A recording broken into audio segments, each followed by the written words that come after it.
Je moet net te benauwd zijn, zo altijd. Dus ik let het zeker om je heen komen. Tegelijkertijd weet ik dat het een verordening wezen zal. Wethouder Angelle Soeboer zit nu nog in het gemeentehuis in Dokkum. Maar de vraag is voor hoe lang nog? In kwarten zodat Samarus de Tweede Kamer wijzen kennen voor de partij Nieuw Sociaal Contract van Pieter Omtzigt.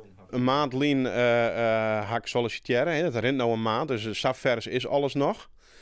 Daarvoor ga ik te Zielwest, maar een ploegmensen werd ik Pieter Omtzigt bij wie. En toen vernam ik al een hele goede klik. Maar ja, toen was er nog geen sprake van een partij, wat dan ook.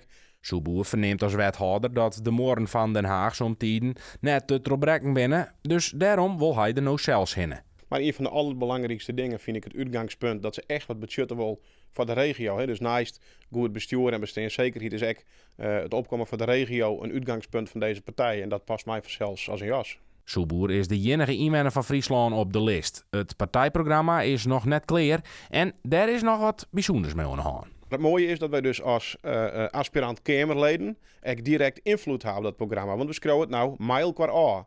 En ja, dat is eigenlijk de omgekeerde wereld. Hè. Normaal heb je een programma, daar committeer je aan. Nou hebben we een groep mensen, de lijst is geestald, die is presenteren. En nu geven we zien dat we meisjes al dat programma klaar krijgen.